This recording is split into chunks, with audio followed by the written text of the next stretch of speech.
নির্বাচনের ৮০ ঘন্টা আগে ডক্টর ইউনূস সরকার বিরাট ঘটনা ঘটিয়ে দিয়েছেন।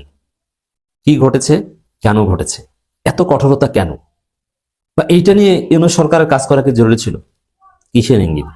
জরুরি আলোচনা। দর্শক, আপনারা জানেন যে চট্টগ্রাম বন্দর নিয়ে তীব্র উত্তেজনা, বন্দরে আন্দোলন, ধর্মঘট, ইজারা চুক্তি করতে পারবে কি পারবে না, বিদেশিদের কাজ দিতে পারবে কি পারবে না, নানান বিষয় নিয়ে আন্দোলন চলছে। বামপন্থীরা, যারা সবসময় একটা ইউটোপিয়ান জগতে থাকেন, সবকিছুতে সাম্রাজ্যবাদ দেখেন, তারা তো আন্দোলন করছেই। বিএনপি আন্দোলন করছে বাম চেতনা থেকে নয়। বিএনপি গ্লোবালাইজেশনে বিশ্বাসী, বিএনপি বিদেশি ঠিকাদারকে কাজ দেয় বিশ্বাসী। এটা বিএনপি সরকার আমলেই নিয়মিত করতো। যুক্তরাষ্ট্রের কোম্পানি, কানাডার কোম্পানিকে দিত, বাংলাদেশের কোম্পানি তারা এগুলো পারে না, এটা পুরনো। কিন্তু বিএনপি এখন আন্দোলন করছে মূলত চাঁদাবাজির দাবিতে। আপনি একটু কল্পনা করেন যে চাঁদার দাবিতে, চাঁদাবাজি করার অধিকারের দাবিতে আন্দোলন, এটা দেখেছেন কোথাও? হ্যাঁ, এখন চট্টগ্রাম বন্দরের দিকে তাকান, এটা দেখছেন। এই যে জাতীয়তাবাদী শ্রমিকদের সংগঠন, তারা বিভিন্ন নামে বেনামে আছে, তারেক রহমান নির্দেশে তারা কাজ করছে। আমির খসরু মাহমুদ চৌধুরী এদেরকে তদারকি করেন। তো এরা এই জাতীয়তাবাদী এই কথিত গোষ্ঠী, তারা বিদেশিদেরকে বন্দর পরিচালনার কাজ দিতে রাজি না, এবং নতুন টার্মিনাল নির্মাণ বা এই ধরনের কাজ কিছু দিতে রাজি না। তারা নাকি কাজ করবে না, তারা একদম অচল করে দিবে। 1000 কোটি টাকার উপর অলরেডি ক্ষতি হয়ে গেছে। কেন? কারণ বিদেশিরা যদি এটা পরিচালনা করে তাহলে চাঁদাবাজি করা যাবে না। তো চাঁদাবাজি করার দাবিতে, নইলে আমাদের বন্দরের সক্ষমতা বাড়ানোর জন্য, গতিশীল করার জন্য এআই ভিত্তিক উন্নত পণ্য খালাস সিস্টেম বা অন্যান্য ম্যানেজমেন্ট, আর এই চট্টগ্রাম বন্দরে যে কি পরিমাণ দুর্নীতি হয় কাস্টমসে, আমরা জানি, কে না জানে।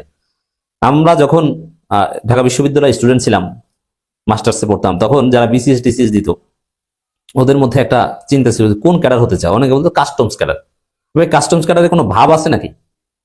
তুমি এডমিন বা পুলিশ হবা, একটা ভাব আছে, ফরেন ক্যাডার হবা। কিন্তু অনেক মেধাবী বলতো যে আমি কাস্টমস হবো। কি জন্য? কাস্টমস হলে অল্পের মধ্যে, কিসের, ওই ফরেন ক্যাডার হলে তুমি বৈধভাবে 20 বছর চাকরি করে যে পরিমাণ টাকা পয়সা হবে, কাস্টমসে তুমি 2 বছর চাকরি করলে হবে। যদি চট্টগ্রামে পোস্টিং পাওয়া যায় পোর্টে, তাহলে তো কথাই নেই, এক রাতে 1 কোটি টাকাও পাওয়া যায়। অথচ চাকরি করে 1 কোটি টাকা সারা জীবনও মালিক হওয়া যায় না বৈধভাবে, কারণ খরচ করতে হয় না তার। কিভাবে যে এই 1000 কোটি টাকার একটা অবৈধ চালান আসবে, ওটা ছাড়পত্র দিয়ে দেবা, একটা সাইন দিয়ে দেবা, 1 কোটি টাকা তুমি পাবা। এরকম হয়। আমরা জানি তো, আমাদের বন্ধু বান্ধব যারা কাস্টমসে চাকরি করেন, একজন ফুলে ফেপে, মানে বিশাল অবস্থা, রাতারাতি। তো এই যে মহা দুর্নীতি, বাংলাদেশে যদি প্রশ্ন করা হয় সবচাইতে বড় বড় অঙ্কের চাঁদাবাজি এবং দুর্নীতি হয় কোথায়? ডেইলি, রুটিন মাফিক, দায়েমি চাঁদাবাজি, দায়েমি সুন্নত আছে না, এরকম দায়েমি চাঁদাবাজি কোথায় হয়? উত্তর হচ্ছে চট্টগ্রাম বন্দরে। হাজার হাজার কোটি টাকা নষ্ট হয়ে যায়, তার প্রভাব পড়ে পুরো অর্থনীতির উপর। এই জন্য ইউনূস সরকার এসে সাহস করেছিল যে না, এই চাঁদাবাজি বন্ধ করতে হবে, বিদেশিরা পরিচালনা করুক, চাঁদাবাজি পিছন থেকে ঢুকে যাবে। কিন্তু না, এটা বিএনপি এস্টাবলিশমেন্ট করতে দিবেন। এখন তারা আওয়ামী লীগ নেই, আওয়ামী লীগের যারা আছে তারা বিএনপির সাথে লিয়েজ করে আছে। এই কারণে এই চাঁদাবাজির দাবিতে তারা চট্টগ্রাম বন্দরে তারা অচল অবস্থা সৃষ্টি করছে এবং আন্দোলন করছে চাঁদাবাজির অধিকারের দাবিতে। বিদেশিদের পরিচালনা করতে দেয়া যাবে না বন্দর, এর অর্থ হচ্ছে যে আমরা চাঁদাবাজির অধিকার চাই, এছাড়া কোনো যুক্তি নেই। পৃথিবীর সব দেশের উন্নত বন্দর ইন্টারন্যাশনালি রিনাউন্ড কোম্পানিকে দেওয়া হয় পরিচালনা করতে, দুবাই থেকে শুরু করে সৌদি আরব, ভারতের ওটাও ডিপি ওয়ার্ল্ড বা এরকম আরো অনেকে চালায়। পৃথিবীর যত অভিজাত বা উন্নত বন্দর, ব্যস্ত বন্দর, সবগুলো প্রফেশনাল কোম্পানি ম্যানেজমেন্ট করে, ওই দেশের সরকার করে, বিষয়টা এরকম না। আর বাংলাদেশে শ্রমিক সংগঠনের লোকজন এটা নিয়ন্ত্রণ করে।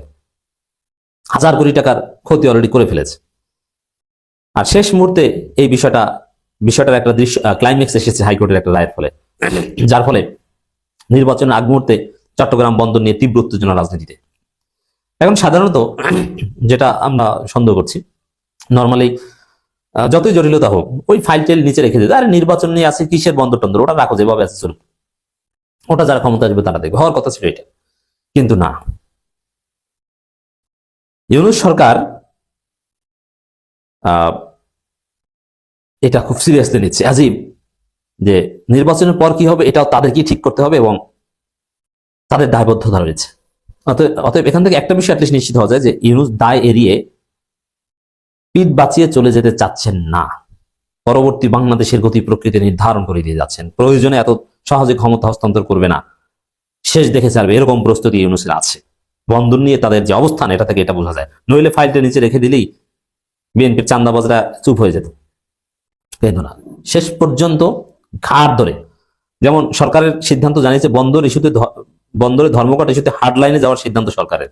হ্যাঁ, এটা নৌ পরিবহন উপদেষ্টা জানিয়েছেন, এবং যা তার অংশ হিসাবে বন্দরের বন্দরের যারা এটা বিএনপি সব ধর্মঘটের সাথে জড়িত তাদের তালিকা করেছে, তাদের বিদেশ যাত্রায় নিষেধাজ্ঞা থেকে শুরু করে কঠিন অলরেডি ব্যবস্থার ইঙ্গিত দিয়েছে, চিঠি টিটি দেওয়া, এমনকি সেনাবাহিনী পাঠিয়ে সতর্ক করা সব করেছে, এমনকি ওদেরকে গ্রেপ্তার করে নিয়ে যাবে এরকম একটা পরিস্থিতিও তৈরি হয়েছিল, বা ভয়ভীতি যা দেখানো তা করেছে। তো যার ফলে ওই বিএনপি পন্থী চাঁদাবাজির দাবিতে আন্দোলনকারী শ্রমিকরা ভয়ে তার মধ্যরাতে বিজ্ঞপ্তি দিয়ে আন্দোলন স্থগিত করেছে, যেটা জাতীয় নির্বাচনে 80 ঘন্টা আগের খবর। তার মানে 80 ঘন্টা আগে ইউনূস আঙ্গুল বাঁকা করে বিএনপিকে নাকানি চুবানি খাওয়াই তাদেরকে সোজা করতে পারত। সোজা করা এটা সিরিয়াস কিছু না। দেখেন, এক ফজু পাগলা বের হয়েছিল না বাংলাদেশে, ফজু পাগলার উৎপাতে মিডিয়া অতিষ্ঠ ছিল, আমরা অতিষ্ঠ ছিলাম। খালি আমাদেরকে পাঠাতো অনেকে যে ভাই এই ফজু পাগলা কিছু বলেন, আজকে এটা বলছে, সকালে একবার বলি ধলাই দিই, সন্ধ্যায় আবার একজনে পাঠায় যে ভাই আবার দেন, এই যে নতুন এটা বলছে। পুরো অতিষ্ঠ ছিলাম আমরা। সে ফজু পাগলাকে কিভাবে জামাত সাইজ করেছে দেখেছেন, একদম সাইজ হয়ে গেছে, শেষ, ফজু পাগলা শেষ। দর্শক, মধ্যরাতে বিজ্ঞপ্তি দিয়ে বন্দরের ধর্মঘট স্থগিত করলে আন্দোলনকারীরা। মধ্যরাতে কেন? চূড়ান্ত ভাবে আঙ্গুল বাঁকা করেছেন, দেখেছেন যে আর পারা যায় না, ইউনূস সাইজ করে দিয়েছে। তো বিএনপি পন্থী শ্রমিকরা ইউনূসের সাইজে শিকার হয়েছে নির্বাচনের 80 ঘন্টা আগে। চট্টগ্রাম বন্দরে চলমান ধর্মঘট স্থগিত ঘোষণা করা হয়েছে। 8 ফেব্রুয়ারি দিবাগত রাতে চট্টগ্রাম বন্দর রক্ষা সংগ্রাম পরিষদ নেতা মোহাম্মদ হুমায়ুন কবির, সব বিএনপি এবং ইব্রাহিম খোকনের স্বাক্ষরিত বিজ্ঞপ্তিতে এই ঘোষণা দেওয়া হয়। চট্টগ্রাম বন্দরে এনসিটি নিয়ে উপদেষ্টা ব্রিগেডিয়ার জেনারেল অবসরপ্রাপ্ত এম সাখাওয়াত হোসেন ও বিডার চেয়ারম্যান আশিক চৌধুরী সাংবাদিকদের দেওয়া বক্তব্য অনুযায়ী বর্তমান সরকার আমলে এনসিটি চুক্তি না করার সিদ্ধান্ত জানানো হয়েছে। নেতাদের সঙ্গে সন্তোষজনক আলোচনার প্রেক্ষাপটে জাতীয় সংসদ নির্বাচন ও রমজানের পণ্য খালাসের সাথে চট্টগ্রাম বন্দর রক্ষা করা পরিষদের ধর্মঘট কর্মসূচি 9 ফেব্রুয়ারি। তো এই যে ই করবে না, অমুক তমুক কত কিছু ঘটেছে না, এভাবে সাইজ করা হচ্ছে। অতএব এই চাঁদাবাজদের দমন করা যে কঠিন এবং কিছুটা করছে আপনারা দেখতে পাচ্ছেন, এর খেলার সামনে বাকি আছে। একটু সাময়িক বিরতি।